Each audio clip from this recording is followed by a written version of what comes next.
I'm going to stop the presentation now and tell you a little bit about the environment that I'm using. I'm using OpenShift. I created 3 different projects. You can see the first project is Elastic, which contains the Kibana Elasticsearch combination. The second project is PAM itself. This is where Business Central and the execution server is running. And I created a third project called PAM-doc, which is the documentation search web application, which I created. Now, let's have a look at Business Central. You can see there are a couple of user spaces I created. One is called My Space. The other is called New Space. If I look at the telco project, the business process,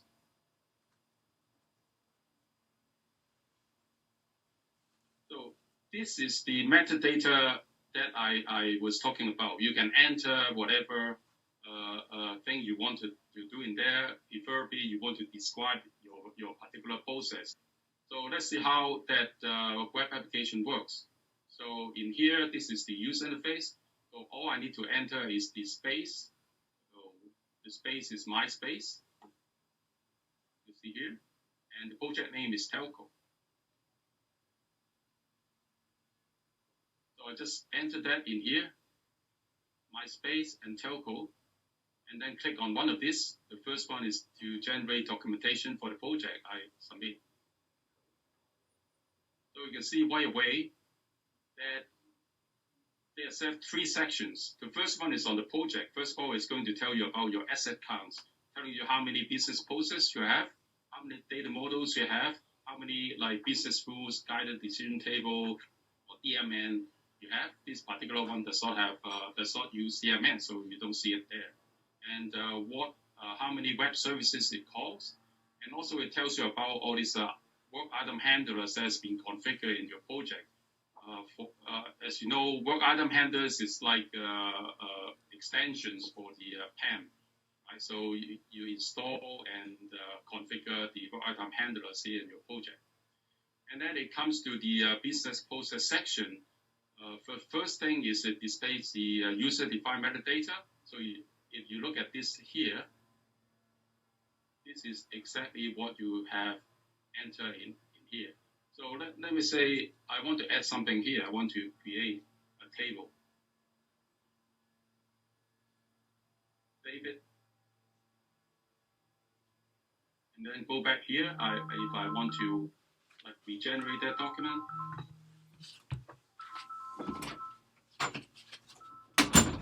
You see that in addition to the all these items, it also created that table. This is all using Markdown language, right? You can use it. You can define lots of things in there, document all your different access, including business rules, business projects, data objects, etc. Now let's look at the rest of the document that was generated. Right? This is the business process section. It displays the user-defined metadata, followed by the business diagram, process diagram itself. And then it also shows you all these process variables that you have defined in this particular business project. And for this project, this particular business process, it does not use any rules. It does not use any DMN decision. It does not use sub-processes. It does not use web services or web services. Now, the next one is the second business process that has been defined in this particular project. You go through it, have defined, give you this similar kind of information.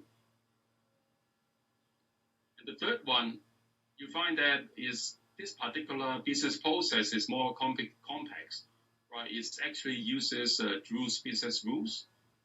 When you're using rules, business rules in the business process, you only need to specify is rule for group, right? It does not. You don't have to specify which particular files you're using.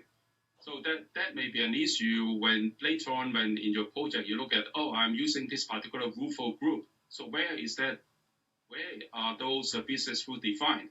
Which particular file is it in? So that is something for our search capability. And also, this particular business process also uses subprocesses. It calls subprocesses. Telco async provisioning and telco sync provisioning.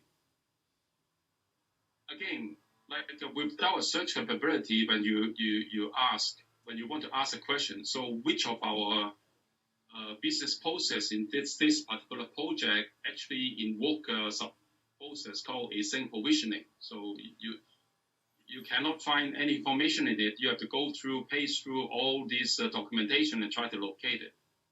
Right? That is really inconvenient. That's why people want to have a search capability in the PAM documentation tool, right? And the first section is the project itself. The second section is on each one of those business processes that have been defined. And the third one is on the data models that has been defined in this project. You see that there are three. Provision request is the model name, and the package is com.myspace.telco, and so on and so forth. And this particular project does not use DMN. It has a wider decision table called component misaligned, and which has a RUFO group called table, and does not use other business rules. So this is a really simple project. Let's have a look at the more complex project and see what happens. Go back.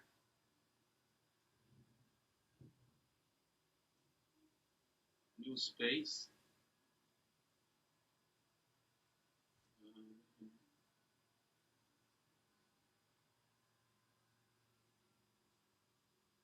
Now, this is a much bigger project. It has 21 business processes, 2 DLL or rules files,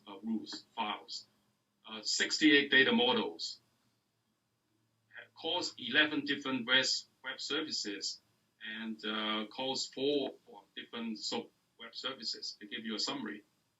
And it is this kind of project that you need this tool. For example, you want to find out which web service I call, like in the URL have the word building in it, right? It could be many. So without a search tool, you won't be able to find it. You have to go through the whole documentation, try to locate everything. And again, it provides you with all these item handlers, go through the same thing, let you have a look at all these business process diagrams and what process variables have been defined in the business process. It goes through all of this. You can see lots of this here. There are like a 40-something, 20-something business process defined in there. And let's look at the data model section. It defined quite a few data models in here. It does not use DMN.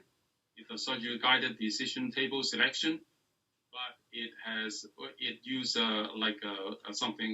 number of rules, business rules, like sample rules, error handling rules, and with the RUFO group called error handling. Now that is one half of what my web application does. In part 3, I'm going to show you the search capabilities. Thank you for watching.